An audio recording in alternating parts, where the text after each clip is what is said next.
Hi guys നമ്മുടെ കുറച്ച് free ആയി കഴിഞ്ഞിട്ട് പിന്നെ ഗൈസ് നമ്മുടെ പുതിയ സ്ഥലത്തിനകത്ത് പോവുകയാണ്. ഇന്ന് നമ്മുടെ മൊത്തം ഫാമിലി പിന്നെ നമ്മുടെ സുനിത ചേച്ചിയുടെ മോൻ നമ്മുടെ എല്ലാവരും പോവുകയാണ്. പിന്നെ ഗൈസ് ഇത് കണ്ട് നല്ല രസമുണ്ട് കാണാൻ, ഒത്തിരി ഇഷ്ടപ്പെട്ടു എല്ലാവർക്കും. പിന്നെ ഗൈസ് നമ്മുടെ വീട്ടിനകത്ത് കുറേ ദൂരമുണ്ട്, 1.25 മണിക്കൂർ യാത്ര ഉണ്ട് ഗൈസ്. അത് ഞങ്ങൾ നല്ല എൻജോയ് ചെയ്ത് പോയി. ഇത് കണ്ട് നല്ല സൂപ്പർ വ്യൂ. അത് കഴിഞ്ഞിട്ട് നമ്മുടെ പകുതി വൈകി അവിടെ വണ്ടി നിർത്തിയിട്ട് കുറച്ച് സാധനം എടുത്ത് കഴിഞ്ഞ് നമ്മുടെ ഇപ്പോൾ എത്തിയാണ്. പ്രത്യാശ റാണി എത്തിയുണ്ട് ഗൈസ്. അവിടെ പിള്ളേരെല്ലാം നല്ല അവധി എൻജോയ് ചെയ്യുന്നു. വന്ന് കഴിഞ്ഞിട്ട് അവിടെ പിന്നെ നമ്മുടെ പള്ളിയിലെ അച്ഛനാണ്, അവിടുത്തെ ഒരു ട്രസ്റ്റിയാണ്. അത് കഴിഞ്ഞ് അവിടെ നല്ല വെൽക്കം ചെയ്ത് ഞങ്ങൾക്ക് ഇങ്ങനെ എല്ലാ കാര്യങ്ങൾ കാണിച്ച് ഗൈസ്. ഇവിടെ 45 പേരാണ്, പക്ഷെ എല്ലാവരും അവരുടെ ഫേസ് അങ്ങനെ കാണിക്കാൻ പറ്റത്തില്ല. അതാ ഞാൻ വീഡിയോ ഫോട്ടോ ഒന്നും എടുത്തില്ല ഗൈസ്.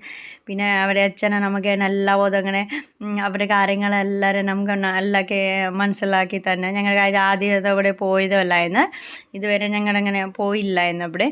പിന്നെ ഗൈസ് ഇത് അവിടെ പേഷ്യൻ്റെല്ലാം പാത്രങ്ങൾ അവിടെ ഫുഡ് കഴിച്ചിട്ട് കഴിഞ്ഞാൽ അവിടെ വെക്കുക. പിന്നെ അകത്ത് അവർ ഗ്രൗണ്ടുണ്ട്, അവിടെ മോള് നല്ല അത് എൻജോയ് ചെയ്യണം ഗൈസ്. പിന്നെ അവിടെ പൂച്ച, പിന്നെ കുറേ താറാവ്, കോഴി ഗൈസ് എല്ലാം ഉണ്ടായിരുന്നു.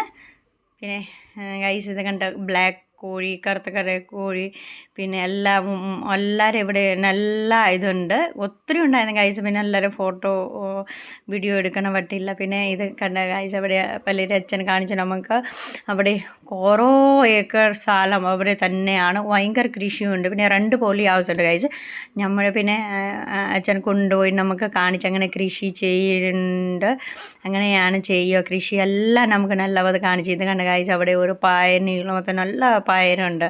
അതെല്ലാം നമ്മുടെ അകത്ത് കയറി അതെല്ലാം കണ്ട്. പിന്നെ ഇത് വെണ്ട ഉണ്ട് ഗൈസ്. എല്ലാ കൃഷി അവിടുത്തെ തന്നെ ഉണ്ട്, കുറുമോളോ ഇതുണ്ട്. പിന്നെ ഗൈസ് എല്ലാവർക്കും ഇഷ്ടപ്പെട്ടു അവിടെ പോയിട്ട് കഴിഞ്ഞിട്ട്. പിന്നെ നമ്മുടെ വീട്ടിൽ തിരിച്ച് വരണം. Okay bye.